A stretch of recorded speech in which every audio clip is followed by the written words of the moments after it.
Okay, so now I'm going to cover the very last batch of new figures that Kenner made for the Star Wars line, affectionately known as the Last 17. 15 of these figures premiered on Power of the Force card backs. The first two over here, Lumat and Paploo, they were actually the last two figures, two new figures to be released on Return of the Jedi cards. And then they came out with this last wave of figures on Power of the Force card backs. They didn't make a lot of these. They just made pretty much one batch and then shut down production on the whole Star Wars figure line. It was 1985 and sales had been dwindling anyway. A lot of kids like myself were a little bit older by the time these came out, and unfortunately I didn't have any of these when I was a kid because I wasn't buying them anymore. I remember seeing them in the stores and I'm kicking myself for not still buying them, but what can you do? They pretty much just made the one last batch and then stopped. You know, by 1985, it had been 2 years since the last movie came out. George Lucas has said he wouldn't make any more movies, which he didn't until 1999. So with sales dropping, other toy lines like G.I. Joe and Masters of the Universe, Transformers were getting really popular. So they just stopped making these. So they didn't make a ton of them, and that's one of the reasons why pretty much all of them except Anakin sell for a premium nowadays. So let's go ahead and get a closer look. We'll start over here,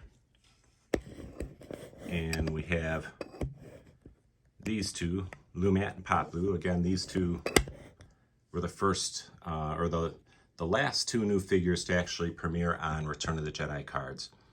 An interesting note about these two is they were only made in Mexico, in Kenner's factory in Mexico, which was still run by Lili Ledy, the Mexican company that had the license to produce and sell figures for the Mexican market.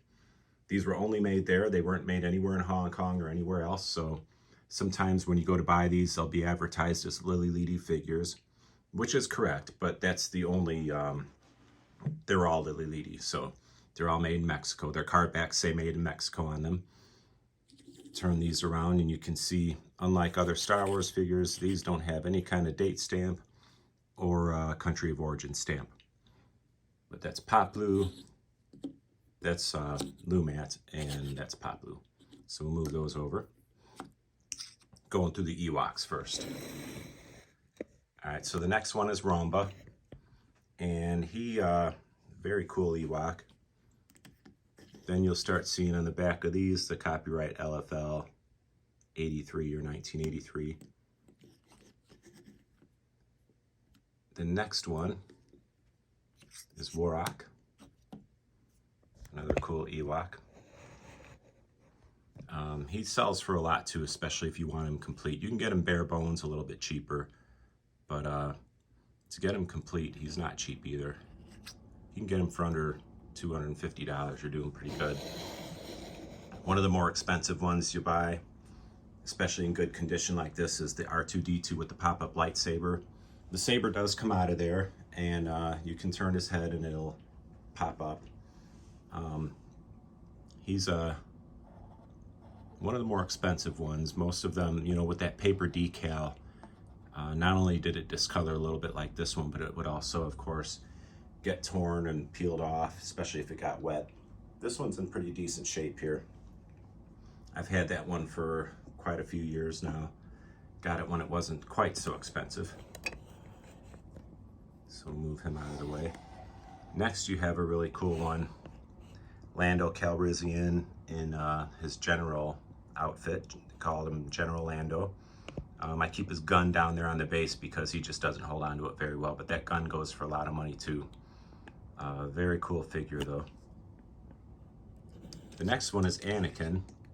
Here in America, at least, Anakin was a mail away. He's the only mail away figure that I didn't get in the mail because, as I said, I wasn't really buying him anymore by this time, but he's a really cool figure. You know, this is really the only time they revisited Darth Vader. They never changed Darth Vader, but you can kind of consider this another version of Darth Vader. And it's the spirit Anakin. That's why he's kind of a gray, ghostly look to him. This next one is probably the only time in the Kenner line where they went to a previous movie and picked a character from that to make a figure out of. This is Luke Skywalker in Stormtrooper disguise. Comes from the original Star Wars movie, but he premiered in 1985. I kind of think instead of doing this, Kenner should have done a removable helmet Darth Vader, but what do I know? He came with a black gun or a blue-black gun. And the helmet fits really nicely on his head too. I just keep it off so you can see his face. Next we have Luke Skywalker in the Endor poncho. It's another one that the gun probably sells for more than the figure by itself does. And it's a cool figure. The poncho is just cloth. These are, you know, the cloth robes and that they have are cool, but they one problem with them is when you're a display person like I am, those cloth robes get in the way of everything behind them. So they don't display quite as well. This is Amon Aman. He's another one that his weapon, probably if the weapon is by itself and the figure is by itself, you might end up paying more for the weapon. But he's a very cool one. Probably one of the biggest, bulkiest figures, and another one that he's cool, but what I don't like about him for display purposes is what you're seeing there. He doesn't hold on to that staff very well. And he's big, blocks everything behind him. But I have him set up in the display. I have another one up at the top shelf all the way in the back. So very cool figure though. Get him out of the way. Next we have Barada. And most Baradas, as I knock them down, you get a closer look at the date stamp. And you can see it's 1985. There is one that says 1984 that just only was released with the Palitoy Jabba's Dungeon playset. Palitoy was the UK company that produced the figures for the United Kingdom and the rest. They made some for the rest of Europe too. This is the regular version, and he's a cool character too. He was on Jabba's skiff, little skiff thing. Next, we have the Imperial Dignitary, and he was a cool figure too. In the movie, his face wasn't blue. I'm not sure why they gave him a blue face here, but probably just to make him look a little bit better. That's Imperial Dignitary. With him, it's very common to see the tip of his nose missing paint. Even carded figures, when the figure was up against the bubble, sometimes that nose paint would rub off. So if you can get one of him without the nose rub, you're doing pretty good. Next we have the A-Wing pilot, another cool figure. I don't have his gun. I think he has the same gun as General Lando, or Endor Luke, one of the two.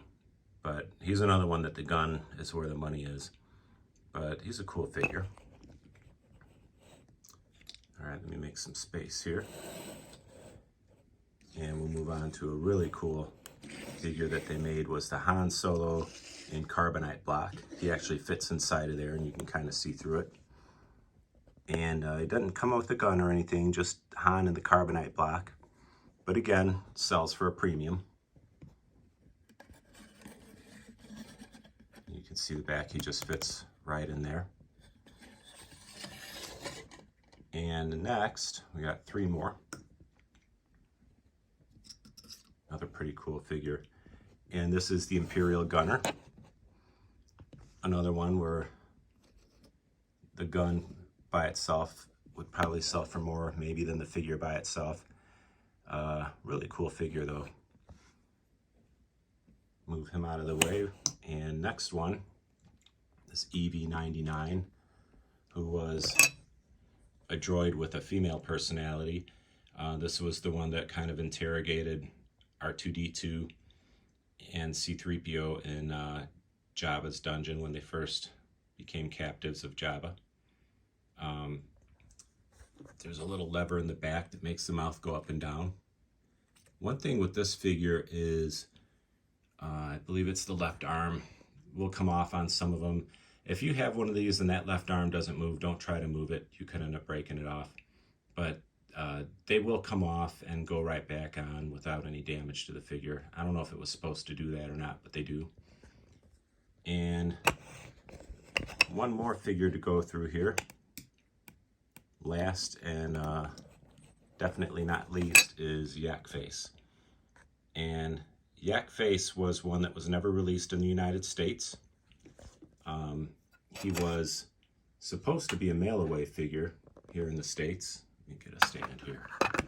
He was supposed to be a mail-away figure, and he was released on card backs in the stores in Canada, Europe, and I believe Australia, probably New Zealand too, but never made it to the stores here in the States. He was supposed to be a mail-away figure. You send in your proof of purchases and you got him in the mail. Before that could happen, they cut down the line, they stopped making them, and he was never released in the United States. A few years later, in the late 80s, KB Toys went to Europe and bought up a bunch of overstock figures and brought them back to the United States and sold them in their discount bins. So he did, in the secondary market, he ended up being sold in stores here in the U.S. So some lucky U.S. kids did get one, but Kenner never released him in the United States. So he's one of the more sought after ones too. It's common to find him with a lot of paint loss on the hands and the feet. This one's in pretty good condition here.